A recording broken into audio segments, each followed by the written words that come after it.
Hello, I'm Joseph Federle. I'm an editor here at WHAS, and I've always liked the history of the place. And I was reading in this here, one of the cool things about the history of our stations that I saw in this cool book from the 1950s is this photograph with Robert Whitney.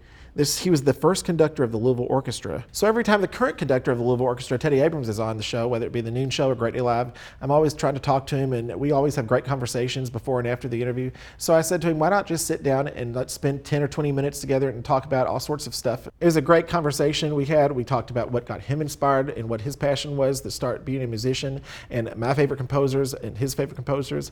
We had a great time talking about everything under the sun that had to do with music. What is one of the things that got you into music? How old were you when you first started appreciating it? Well, I started playing music when I was about 3 years old, 3 or 4, and it was just on the piano at home, and really just because we had one. I'm sure it was there and it looked like fun, and any kid wanted to go over and bang on the piano. I think that's actually an important part of how kids are attracted to it. They find it on their own. Right. And you can't force a kid to love music. They have to come to it. For anything. Yeah. Same thing with clarinet. I started when I was 8, and it was the exact same thing. My parents did not pressure me into doing it at all. It was an option for school band, 3rd grade band, and I signed up the day that it came out. As soon as they said, you want to be in the band, I said, absolutely, 100%, want to play the saxophone. And they said, no saxophone for you, your hands are too small. Clarinet is the closest thing, you want to do that? And I thought, well, sounds good to me. I don't know anything about the clarinet. I was lucky I chose that because clarinet's much more compatible with orchestral music. Saxophone doesn't have a big role in the orchestra. Yeah.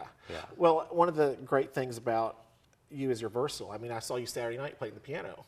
And you were actually, I don't know how you were doing it, you were doing a good job of actually composing or conducting and playing the piano at the same time. Yeah, you kind of learn how to do that. I've done that a bunch. I've played the clarinet with the orchestra. One of the reasons I play the instruments with the orchestra is that it keeps you really honest. If you don't actually play an instrument as a conductor, how are the musicians going to trust you?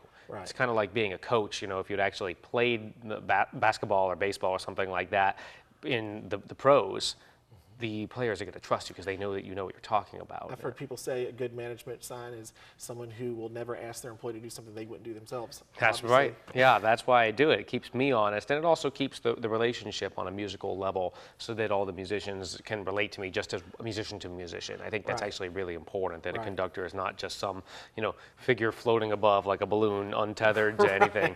It's easy to get a big head also as a conductor, and playing the music keeps you honest. And getting a big head, it stifles your creativity. It certainly does, and you have to remember that the challenge of playing an instrument is immense. Being able to execute like any of our members of the orchestra on the violin, the tuba, the percussion, the clarinet, whatever it is, at that level is a finesse like an Olympic athlete. Every single one of our musicians is able to perform at the absolute highest level, and you have to have a tether to that. That's part of the act of experiencing live music, is remembering just how perfectly, it's very special. Well, that's the way it was Saturday night.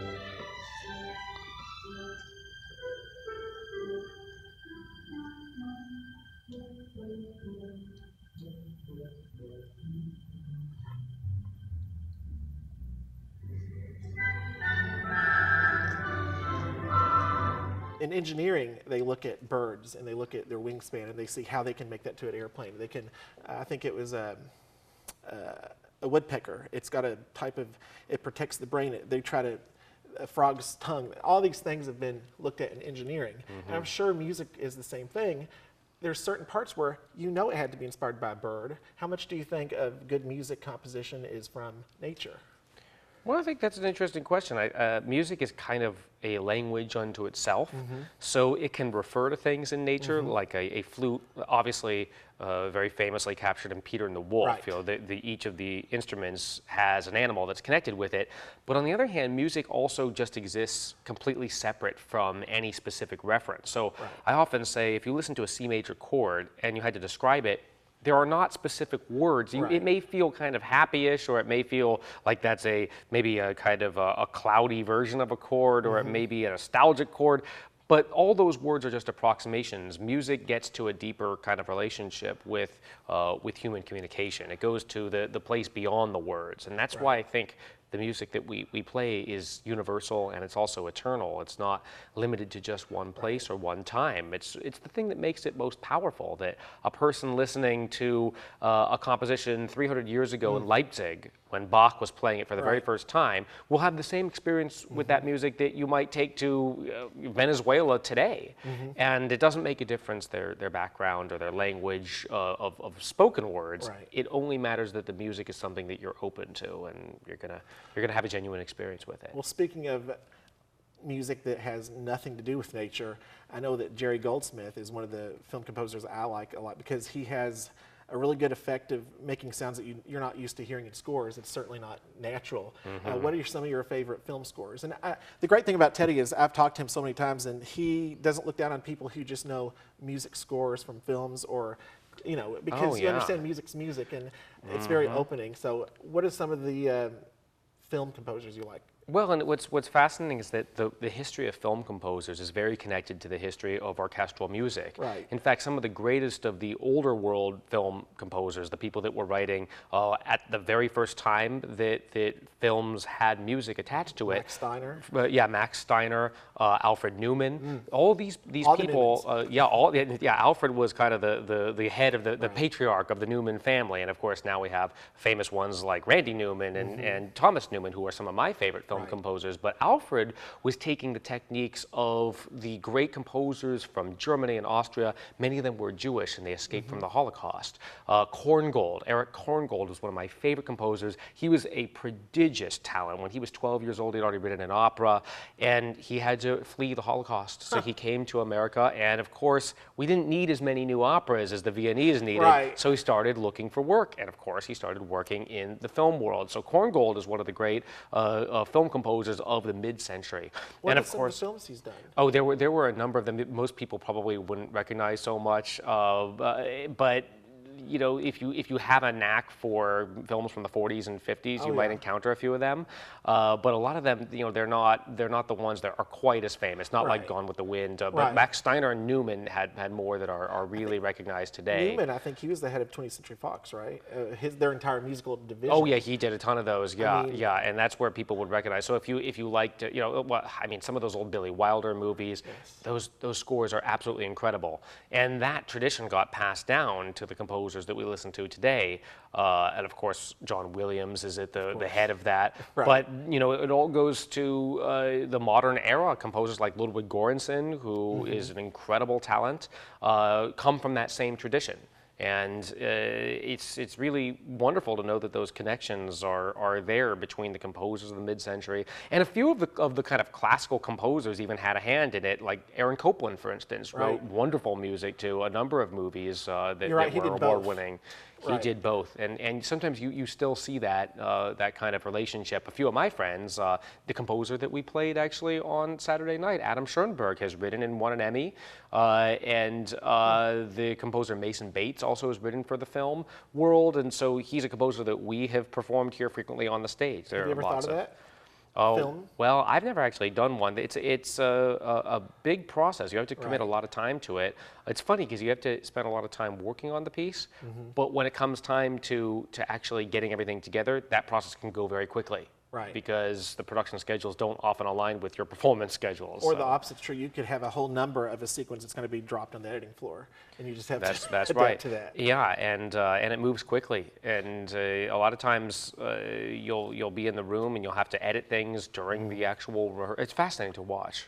Oh yeah, I mean every time I see John Williams in front of an orchestra doing, I think just last night they had a whole special about the Galaxy's Edge theme park area at Disney World, and of course they had a sneak peek of John Williams. He actually composed music originally for the theme park, which is cool. But what we do, is very similar, and so the music that you hear at any of our concerts has a story.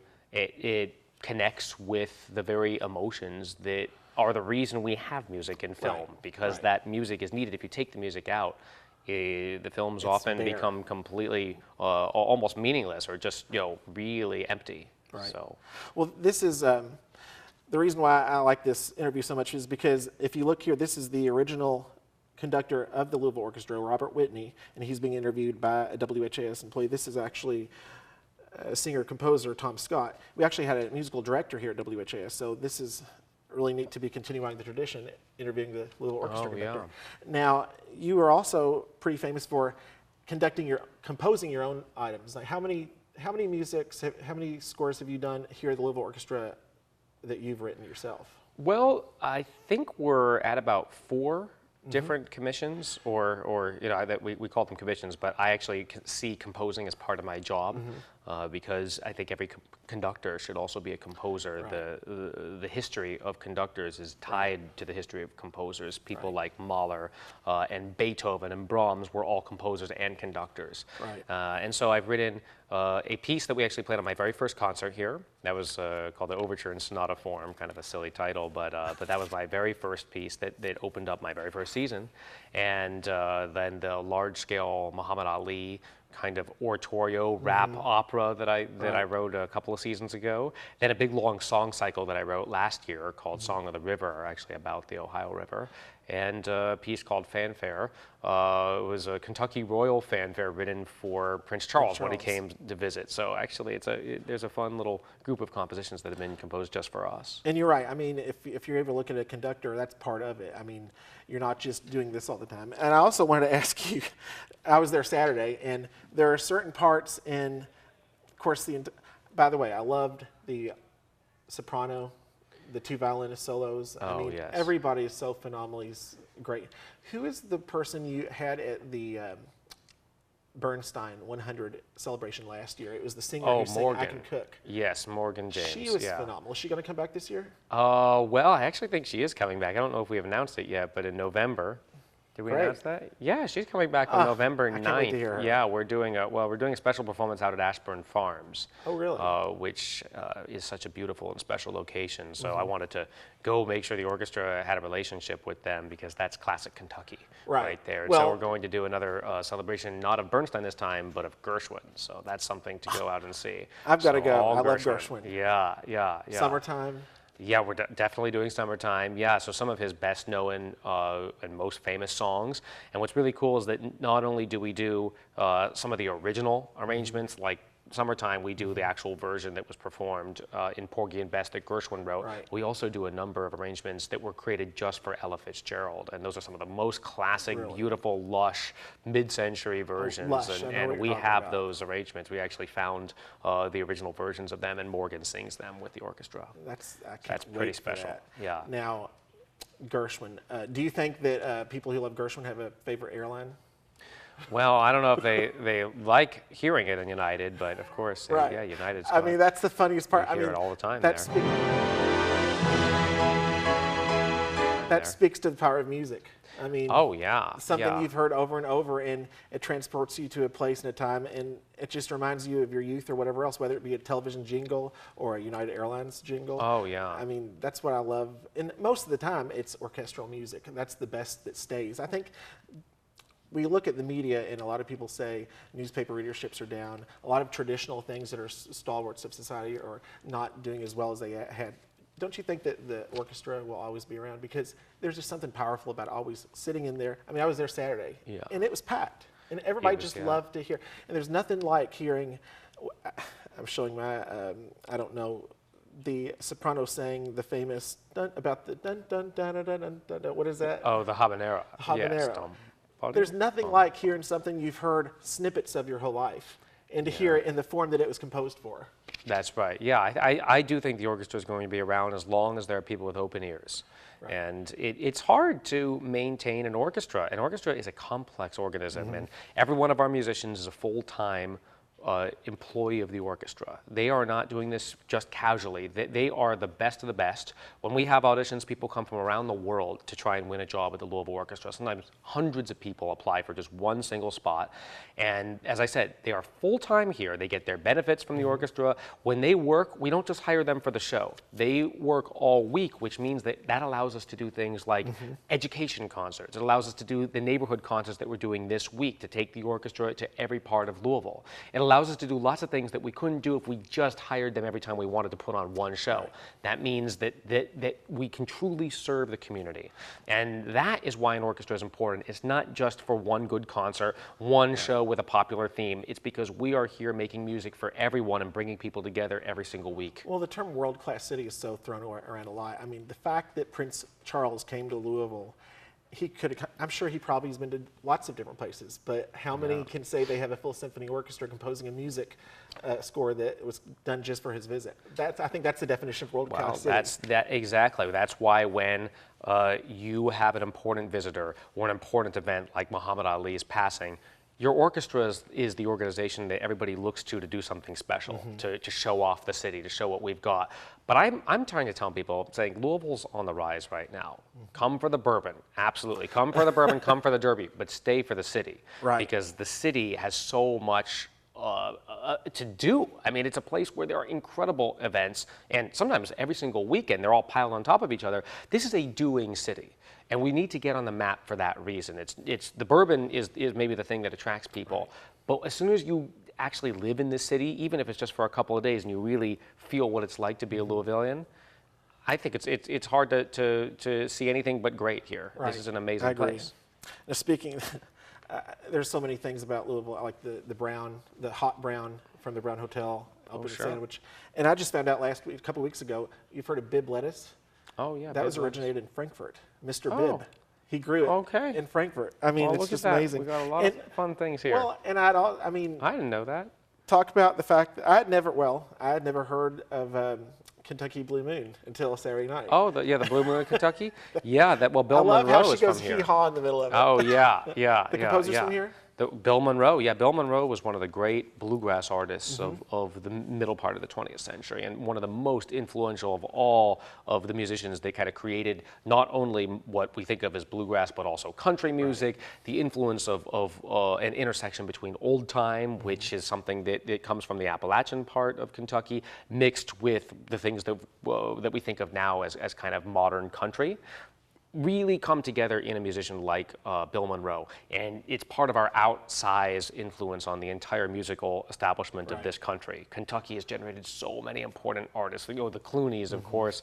The entire history of country music would not exist if you took out Kentucky. Loretta Lynn, right? Loretta Lynn, absolutely. So many of them. Now, I know there's different parts of music that are all valuable, but I just love the fact that you heard the bluegrass with that, and then you heard a full string section or a full woodwind. I mean, it just adds so much to it, and I think that's why orchestral music is so important. Now, I know this is compact for the last 4 minutes of the interview, but what are some of the things when you compose music from nothing? Like, try to walk us through. How do you go through composing something? Do you start with just a melody in your head, and how do you take that all the way to the stage? Yeah, I mean, when you start composing something, I mean, it's just you and your thoughts. Right. You know, so many great melodies and so many great tunes and sounds have already been developed. I mean, if you think about all the sounds that range from, say, the Seinfeld theme, which isn't really a melody, even though it's just a bunch of memorable sounds, to Beethoven's Fifth Symphony, you have to really go into yourself and use your imagination to come up with something that's authentic. Do you start with the bass and then you put layers on top of it? Because that's what I noticed Saturday. It seems like you have a bass and then you just put stuff on top of it.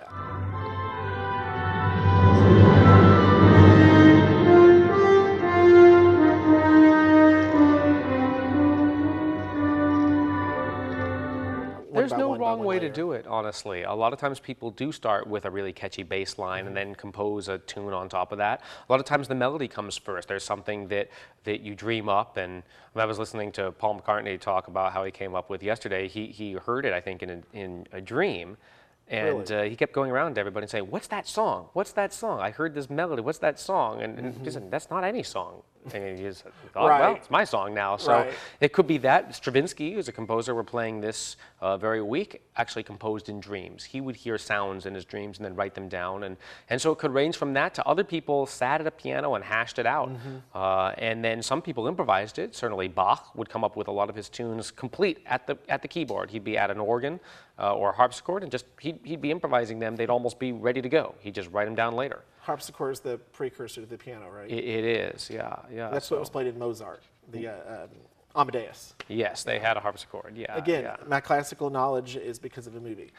Well, that's a great Which movie. it gets the job done, right? It's a very good movie. It certainly is. My grandmother, she's one who had a Gershwin CD, and that's when I just fell in love with that music, Rhapsody in Blue and American in Paris. Do you think both of those will be in the November concert? Actually, probably not. I know We're that's going to focus more on the vocals. Yeah, exactly. And we've also done those recently. So I Especially did if Rhapsody you in have Blue Morgan. last year, and 2 years ago we already did the American in Paris. Yeah. So we try not to repeat things too frequently here Right. because there's so much great music yeah. out there. Yes. A lot of orchestras, they played Beethoven Fifth Symphony every year, and I thought, well, but that is not special anymore, and that should always be special. Well, yeah, you're right. Absolutely right. Yeah. Well, it's like here, Actors Theater always has their classic Dracula and A Christmas Carol. Yeah, and, Maybe and that's a great tradition too. Right. We don't really have a tradition quite like that, the way the Nutcracker is a tradition for the ballet. It would actually be nice if we did. We're always looking for something that we could create every I'm glad single you year. brought that up because I remember I was Yeah. talking to Michelle the fact that we used to have a record club. Do you think that could come back, where every month you got a record? And this is from Robert From the old Whitney. Louisville Orchestra. Right. Yeah. Well, it used to be part of a subscription. So you'd actually get your subscription of Louisville Orchestra recordings, and we had people subscribe from all over the world, not just here, obviously. Right. I mean, we had fans in Europe and Asia. I mean, it was quite something. The distribution of the old Louisville Orchestra records was global. The last question, I always like to ask this question: Who would you like to thank for you being in your favorite position right now? You know, there are a lot of people to thank. I mean, everybody from my parents who supported me, and that takes a lot of work, being driven around to lessons and rehearsals and youth orchestra and concerts, to the teachers that gave selflessly and devoted so much more than could have ever been expected or was reasonable, to the people that, I mean, this is part of such a through line of history. If the music school that I went to in Philadelphia hadn't been founded by a generous donor who loved music and created a school that was completely free for every student, then I wouldn't have gone to that place and met the friends that supported me, and I continue to find support with and continue to talk about all my ideas with. And those are things that get instituted here that then the public sees. There's such a beautiful interconnected ecosystem of musicians, and it spans hundreds of years, if not thousands. So I thank everybody that's all been part of that ecosystem, because it's all connected together. And parents probably first one, because I mean it starts at home. Oh, absolutely. That's right. If Bach hadn't come from a musical family and given him the opportunities that he had, then there would be no Bach. Just think about that. That's wild. Well, thank you so much for your interview. Thank you. Great Great to talk with you about all these things.